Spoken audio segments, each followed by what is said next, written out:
Hello students, स्वागत है आप सभी का इस वीडियो में जिसमें आज हम पढ़ने वाले हैं हमारी प्रश्नावली 1.1 का प्रश्न क्रमांक 6 और 7। ठीक है, बहुत ही छोटा होने वाला है ये वीडियो जिसमें हम सिर्फ 2 क्वेश्चन जो है कवर करने वाले हैं। तो आइए हम बढ़ते हैं अपने प्रश्नों की ओर। जो छठा प्रश्न है वो हमें क्या बोल रहा है? छठा प्रश्न जो हमें दिया गया है कि व्याख्या कीजिए कि 7 गुणा 11 गुणा 13 धन 13 और 7 गुणा 6 गुणा 5 गुणा 4 गुणा 3 गुणा 2 गुणा 1 धन 5 जो है भाज्य संख्याएं क्यों है। ठीक है, तो मैंने आपको भाज्य संख्याओं के बारे में पहले बताया है। भाज्य संख्याएं कौन सी संख्याएं होती? ऐसी संख्याएं जिनके हम गुणनखंड कर सकते हैं। ठीक है, वो संख्याएं क्या कहलाती है? भाज्य संख्याएं कहलाती है। और अभाज्य संख्याएं कौन सी होती है? ऐसी संख्याएं जिनके हम गुणनखंड नहीं कर सकते हैं, वो संख्याएं क्या कहलाती है? अभाज्य संख्याएं कहलाती है। ठीक है, तो हमें यहाँ देखो इन सभी संख्याओं को गुणा करने के लिए कहा गया है, फिर उसमें 13 जोड़ने के लिए कहा गया है। ठीक है, 7 11 और 13 का गुणा करके इसमें अगर हम 13 जोड़ेंगे तो क्या एक पूरी जो संख्या बनेगी वो एक भाज्य संख्या होगी या नहीं होगी, ये हमें डिस्क्राइब करना है, हमें बताना है। तो ठीक है, हम इसका हल देखते हैं। दी गई संख्याएं क्या है? दी गई संख्याएं क्या क्या है देखते हैं। दी गई संख्याएं 7 गुणा 11 गुणा 13, दी गई संख्या लिख लेंगे हम, पहले वाली के लिए हल कर रहे हैं, धन 13। ठीक है, अब हम इसको थोड़ा सा क्या है हल करने की कोशिश करते हैं। तो देखो यहाँ पर 7 गुणा 11 गुणा 13 धन 13 है, तो मैं यहाँ से 13 और 13 यहाँ पर उभयनिष्ठ ले सकता हूँ, कॉमन निकाल सकता हूँ ना। तो मैंने इन दोनों पदों में से क्या किया? 13 कॉमन निकाला, तो यहाँ क्या बचा है? 7 गुणा 11 गुणा 1 धन 1। देखो यहाँ से एक जो हमारा 13 है वो तो कॉमन आ गया ना, तो अब क्या बचेगा? यहाँ पर 1 बचेगा। अब देखो हम क्या करेंगे, इसके बाद हम 7 का गुणा 11 में करेंगे तो कितना आएगा? 11 का गुणा 7 में होगा तो 77 आएगा, और 77 का गुणा करेंगे 1 में तो कितना आ जाएगा? 77 ही आएगा। और 77 में अगर हम क्या करेंगे? 1 जोड़ेंगे तो कितना आ जाएगा? 13।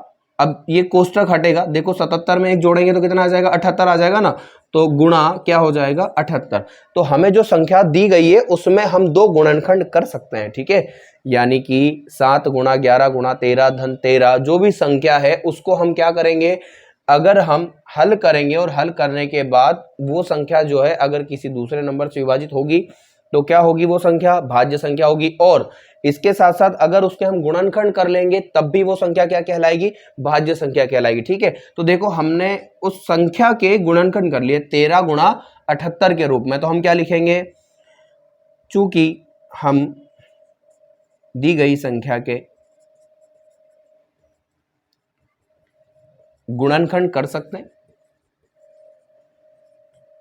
हैं, अतः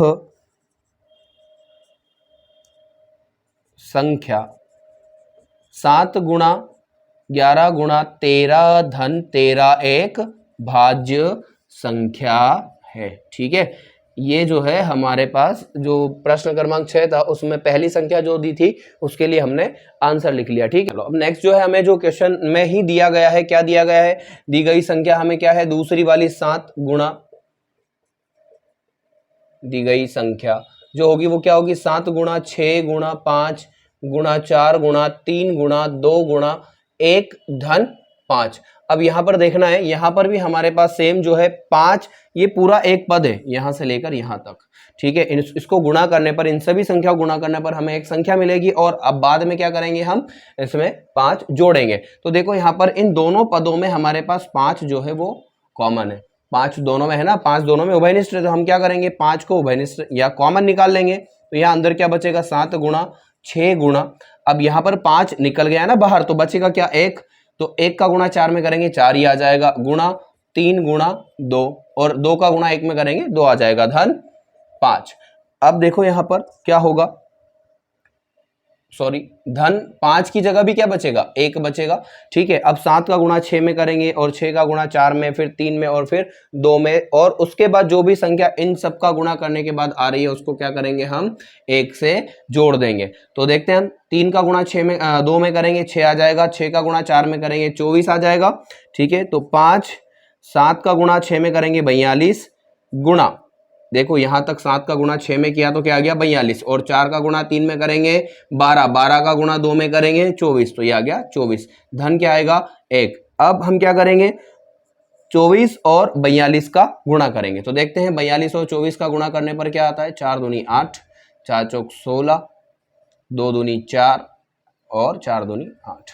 तो 8 ये तो 8 देखो हमने ऐसे लिख दिया। 6 और 4 10, ये शून्य हंसी लाया 1, 8 और 1 9 और 1 10। तो क्या आ जाएगा 1008। ठीक है 1008। धन हमारे पास क्या है यहाँ पर, एक और बचा है ना, तो क्या लिखेंगे हम, धन 1 भी लिखेंगे। अब 1008 में हम 1 जोड़ देंगे तो कितना आ जाएगा 1009, और यहाँ पर कोष्टक घटेगा तो गुणे का चिन्ह आ जाएगा। देखो तो इस संख्या के भी हम क्या कर सकते हैं, गुणनखंड कर सकते हैं, इसलिए संख्या क्या होगी, अभाज्य संख्या होगी। तो हम सेम बात जो हमने पहले क्वेश्चन में लिखी थी वही लिखेंगे। चूंकि दी गई संख्या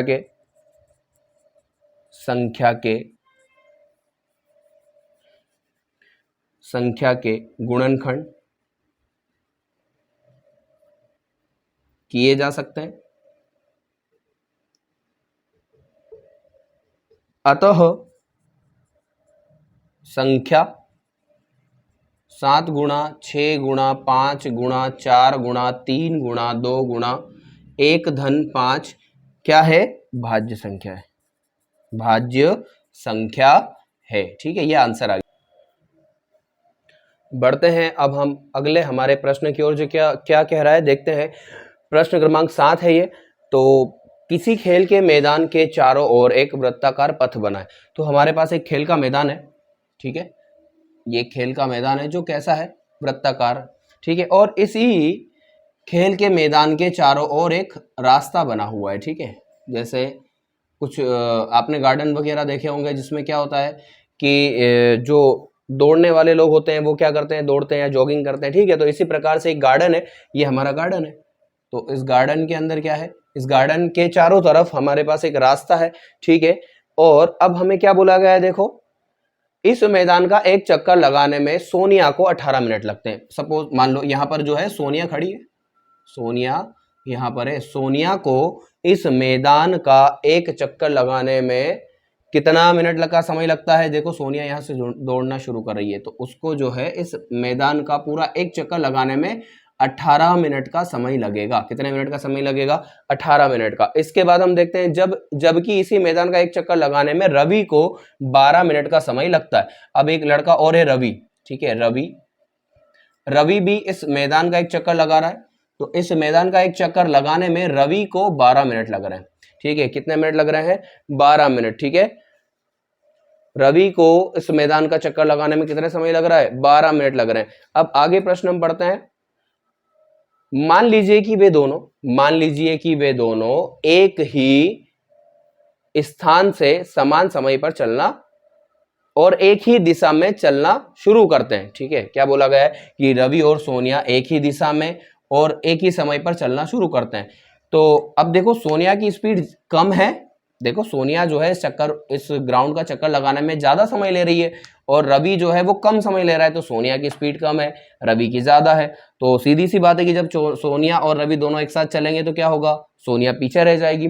तो अब हमें ये पूछा है कि जब सोनिया और रवि दोनों एक ही दिशा में और एक साथ प्रारंभिक बिंदु से जहां पर ये खड़े हैं वहां से दोनों एक साथ खड़े हैं, यहां से चलना शुरू करते हैं, तो कितने मिनट के बाद ये दोनों वापस इसी स्थान पर आकर मिलेंगे। तो मैं आपको यहाँ पर एक बात समझाना चाहता हूँ। ठीक है, हम जैसे हमारे पास कुछ पहाड़े होते हैं, जैसे मैंने 2 का पहाड़ा लिखा, 2 के पहाड़े में कौन कौन आता है, 2 4 6 8 10। ठीक है, तो और इसके बाद 12 और 14 16 18 20 ऐसे चलता रहेगा।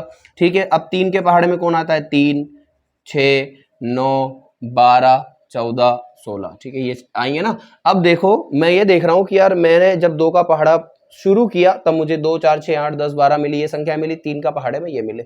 अब मैं क्या कर रहा हूं कि इस दोनों संख्याओं में सबसे छोटी संख्या कौन सी है जो इन दोनों में कॉमन है। तो 2 कॉमन नहीं है, देखो 2 नहीं है, 4 भी नहीं है, 6 है, देखो हमारे पास 6 है कॉमन, 6 3 में भी है और 2 में भी है। क्या है, 6 हमारे पास 3 में भी है और 2 में भी है। तो हमारे पास इन दोनों संख्याओं के पहाड़े में जो सबसे छोटी संख्या कॉमन है वो क्या है, 6 है। तो इन दोनों संख्याओं का जो कॉमन संख्या हमारे पास आई है ना, इसे हम बोलते हैं एलसीएम। क्या बोलते हैं, एलसीएम। क्या बोलेंगे हम, एलसीएम। तो इसी तरह से मान लो अब जो रवि है वो 18 12 मिनट की स्पीड से दौड़ रहा है, 12 मिनट जो है इस राउंड इसको इस गार्डन के चक्कर लगाने में ले रहा है, और सोनिया जो है वो 18 मिनट ले रही है।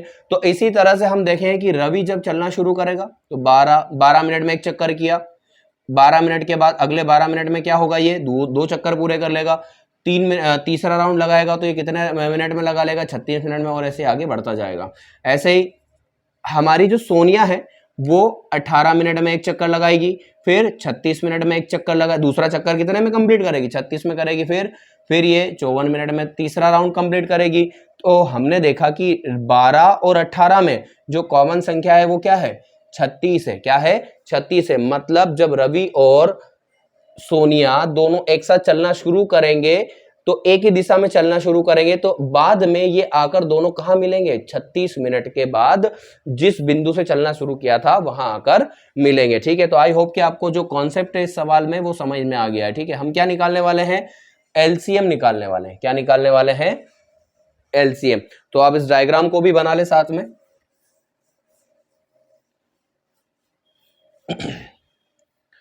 शुरू करते हैं हम इसका आंसर लिखना। दिया है सोनिया के द्वारा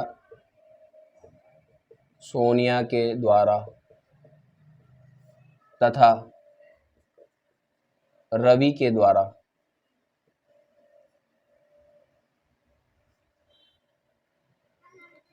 खेल के मैदान का एक चक्कर लगाने में लिया गया समय क्रमशः, दोनों ने देखो लिया ना, पहले किसका नाम लिखा है हमने, सोनिया का, तो सोनिया ने कितना मिनट लिया था, 18 मिनट, तथा कितने मिनट लिया है, सेकंड, जो रवि है उसने 12 मिनट का समय लिया है। ठीक है, अब इन दोनों का प्रारंभिक बिंदु पर वापस आकर मिलने का समय क्या होगा, एलसीएम होगा। तो हम वही बात यहां लिखेंगे, दोनों का पुनः प्रारंभिक बिंदु पर मिलने का समय एलसीएम होगा।